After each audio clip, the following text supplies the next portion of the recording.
course, as well. Not exempt from this. Everybody seemingly these days with an opinion on parenting. And more, it seems that new parents are feeling it. They're feeling the anxiety. They're feeling the lack of confidence because social media everywhere is going, you can't do this, you've got to do that, and you've got to do that. And how did we get to be around for 1,000,000 years without not knowing a bit about it ourselves, just naturally? Several to talk to on this. First of all, Anna Lester is a beautician and an expectant mum. Anna, welcome to the programme. Anna, can you hear me okay? Yeah, can you hear me? Anna, brilliant. Yes, good morning to you. Welcome to the programme. You are an expectant mum, so how many months are you? So I'm 4 months. 4 months. Okay, so you're in the whole process now of getting ready for the big event in 5 months' time. Have you noticed that there's an awful lot of opinion around and you're beginning to show the signs of second-guessing yourself? Yeah, definitely. I think everybody sort of wants to push their parenting views on you and sort of what you should be doing, how you should be feeling. And to be honest, I didn't really feel any anxiety until I sort of started telling people. And all of a sudden, there is quite a lot of pressure for you to get it right. Yeah, every time you say to someone, oh, guess what? I'm expecting. Oh, well, in that case, you need to do this and you need to do that. You need to do the other. And I guess, Anna, particularly with women, especially with women, they know how to give birth and to bring children up, don't they, in the main? I'd like to think so. I think for me, I feel like whatever's going to happen is going to happen. And I think that's part of all the experience is finding out for yourself and learning for yourself. And whilst nobody means any harm when they're sort of telling you things and giving you advice, you kind of want to find it on your own way and learn what's going to be right for you and your baby. Yeah, because every baby and every mum and dad are individuals. Now, here's the thing that I noticed, not so much with my children, but with my children's children, my grandchildren. The mums and dads were very conscious of being judged. Yeah. Wherever they went, if they went out for a meal somewhere, they were, oh, don't do this, and looking around to make sure nobody was. Now, that shouldn't be the case, should it? No, not at all.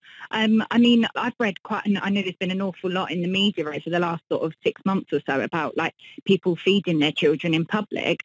And I just think like even the way that they're reported, it's giving people anxiety to feel like I'm not even there yet, but actually, is it something that I should then be doing?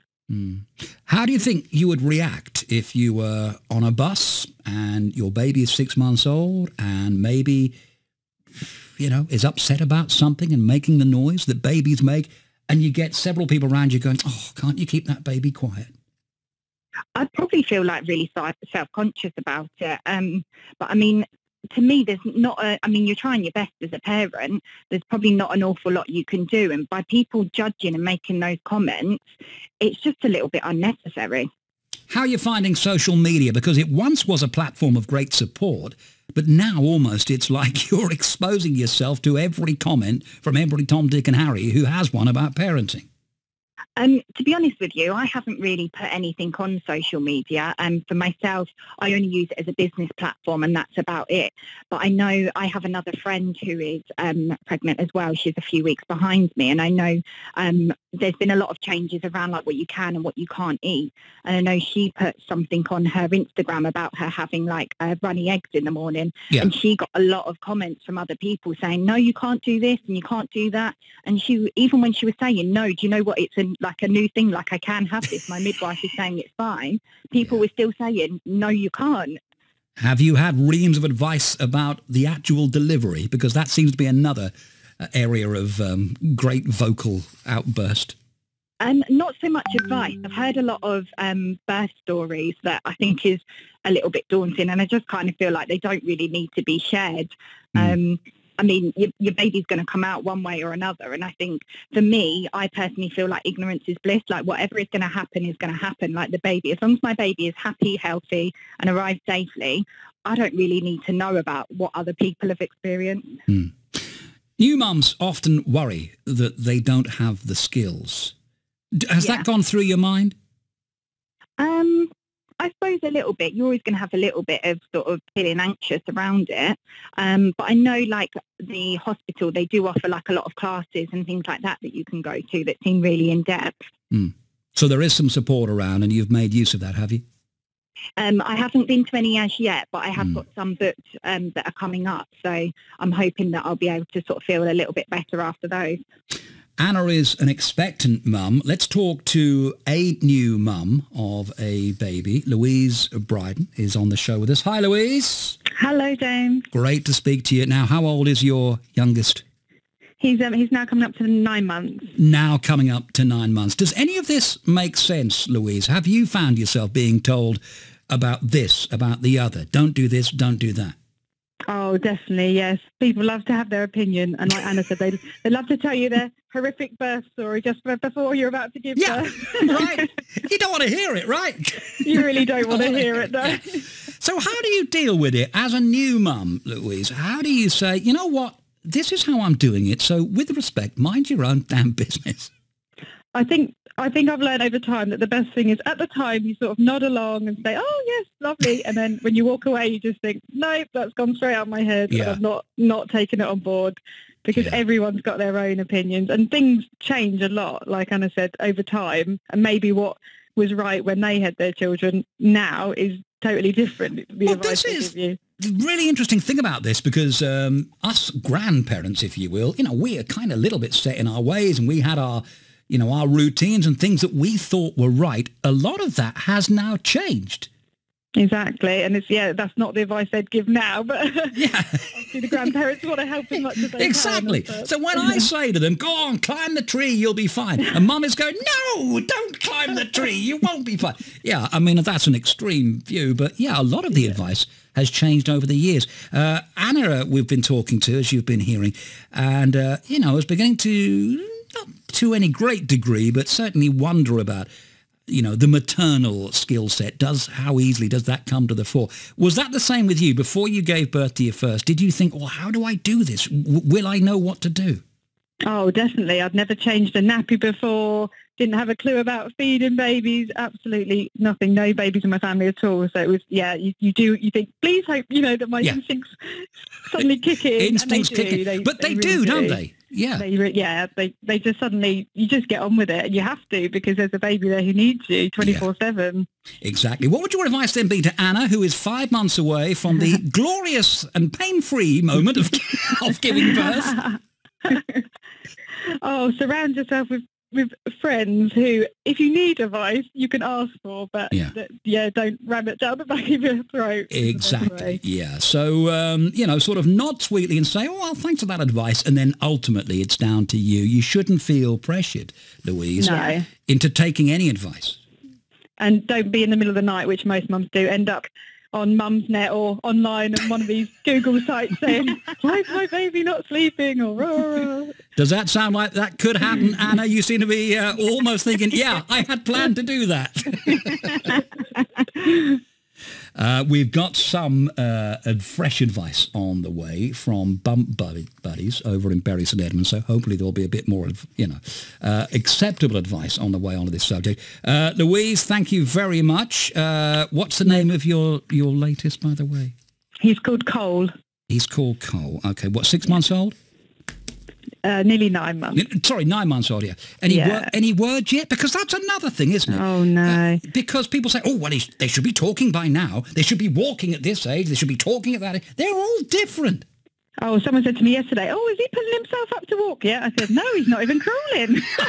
There you go. Everyone else's babies are. But, because they're all different. Okay. Exactly. Louise, great speaking to you. No doubt we'll speak to you soon. Thank you very much for that. And Anna, the very best of luck. I am led to believe, and I don't want this to be another one of those stories, I'm led to believe, Anna, that it can smart a little bit. Yeah, thank you. All right. But aside from that, you'll be absolutely fine. Are you home birth or hospital birth? What's your plan? Possibly hospital. Yeah. Okay. That, again, seems to be the advice these days, don't they? I know a lot of people rigidly stick to home birth. But a lot have said, well, you know what? Yeah, but if there is anything that needs to be done, you're in the right place to have it done. Exactly. All right. I'm sorry, I sound like I've given you advice there, and I'm sorry. I don't mean to. Anna Lester, who is expecting the very best of luck for October? Yeah, October the 1st. October the 1st. Oh, now, if you could just hold on a little while, you'll have a lovely Scorpio child, and they are the best ones to have. Anna Lester, great speaking to you. Thank you so much. Let us talk to Sam Dale. Sam is somebody who was kind of in this situation, but did something about it. Sam, welcome to the programme over in Bury St Edmunds. Hello there. Thank you for having me. You were a new mum who was kind of feeling this pressure a bit and decided to do something and set up a group where you could just have a little conversation with others, the Bump Buddies, Mums, Babies and Children Club. I did. That's right. Yes. So what led to you starting that?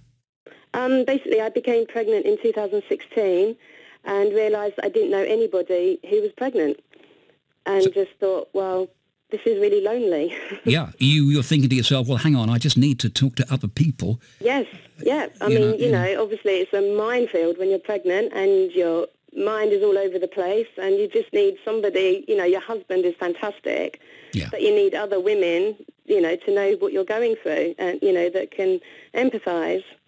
Were you surrounded by advice and do this and don't do that?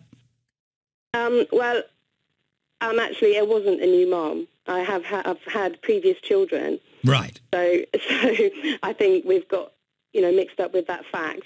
But they were all much older. And yes, it does seem nowadays everybody has an opinion. Everybody knows more than what you do. And this Bury St Edmunds Bump Buddies, this is about people saying, well, you know what, relax a bit, you're probably doing just great. Yes, exactly. It's, obviously there's ladies that don't feel that way, and so they join and they can, I'm doing this, is this okay? My mother-in-law says that's not how you do it, et cetera, et cetera. Exactly. And there's lots and lots of ladies on there that say, you're doing fine. Is it the case, Sam, that we've become a little overly judgmental as a society? We seem to all love to find fault in others. Oh, absolutely. I don't quite know why, but yes, absolutely. Do you think social media's got a part to play in that? Because, I've had it myself where I've posted pics of the grandchildren, and if they happen to have a dummy in or something, the abuse I get for that. Yes, social media has its place, but absolutely what you're saying, everybody can see what you're doing every minute of the day if you choose to, whereas, 10 years ago, you would have your child and you would go where you wanted to go, you would dress them in what they wanted to dress in, and you would figure out what they're wearing in bed and how often you're feeding them and, et cetera, et cetera. I've got to be honest with you, Sam. I would be terrified. Obviously, I'm a bloke. I have a slightly different makeup. We know that. But I think I'd be terrified. Responsible for a new life. And absolutely. I guess, women must feel that to a degree. Oh, absolutely. It's your whole life and your mindset changes the minute you know you're carrying a child, because everything you do, could affect that child. And then afterwards as well. I mean, it's okay at the beginning, you have all the midwives and you have the health visitors, but after a week or so, you're pretty much left by yourself. And you literally look at that child and think, well, what now? Now, just to give a little balance to this, predominantly, of course, it is a female issue, but let's spare a little thought for the new dad as well, because he's just as terrified.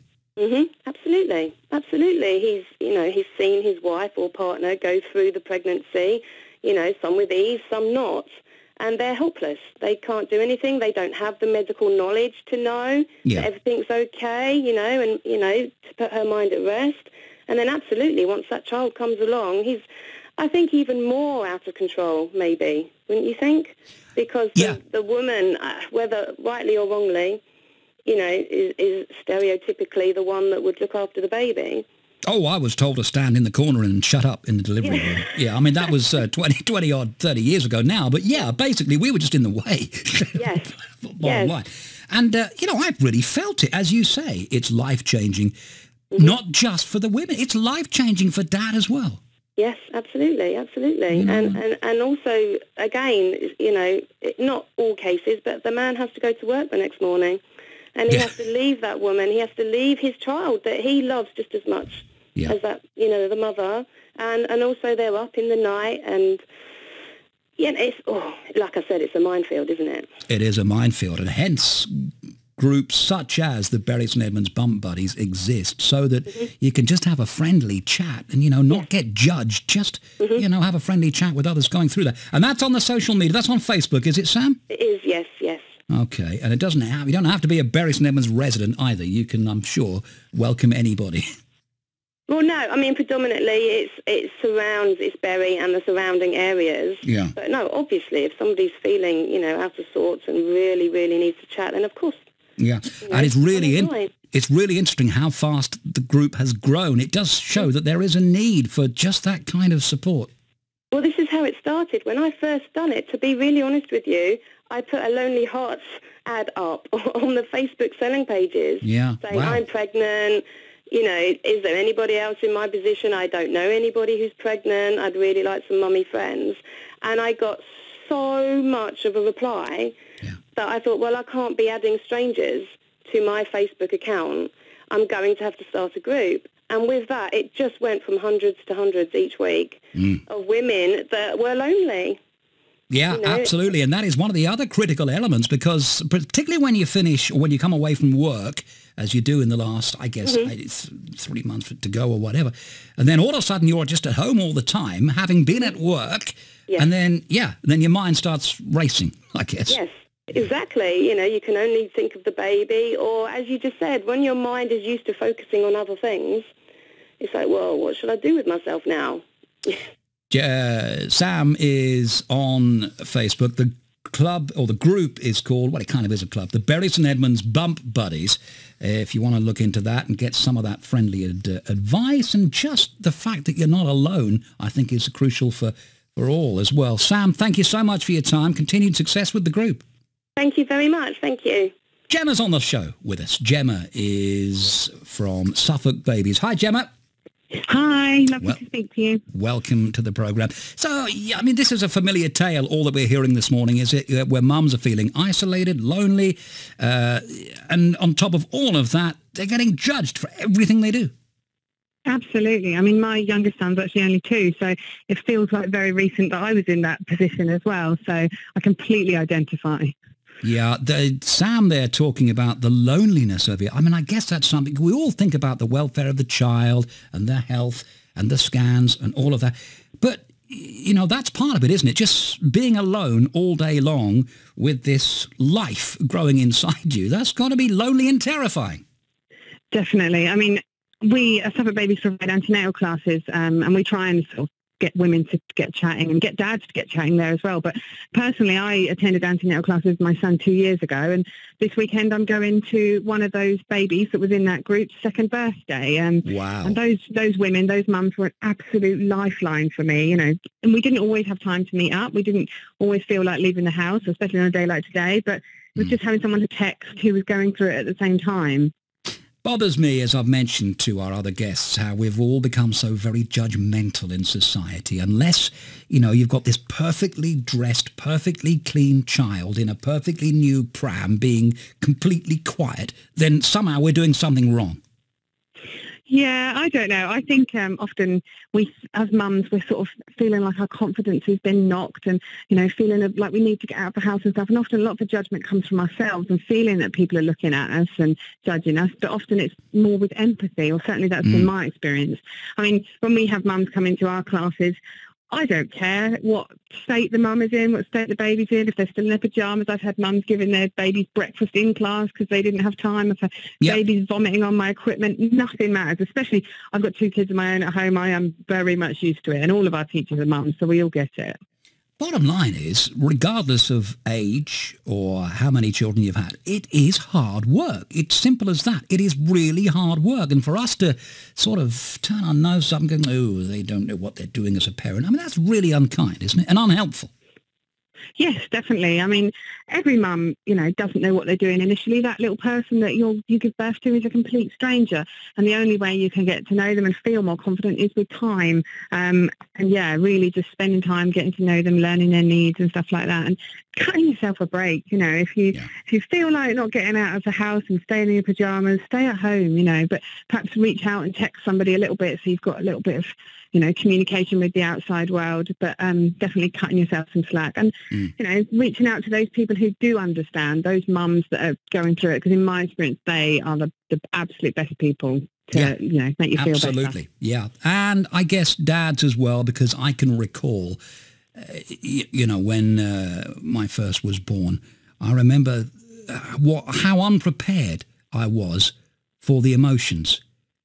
Yeah, definitely. I mean, when I teach antenatal classes, I teach quite a few at the moment, I think it's the dads that get more out of them than mums. I think often the mums are inclined to go away and do a bit of the reading, or they're picking up lots of information from the midwife and things like that. But the dads perhaps don't get time or just don't have the same inclination. And actually, I think it's the dads that really benefit from sitting in the antenatal classes and learning stuff and sort of understanding what their partner's going to go through, but also picking up some tools for how they can support their partner.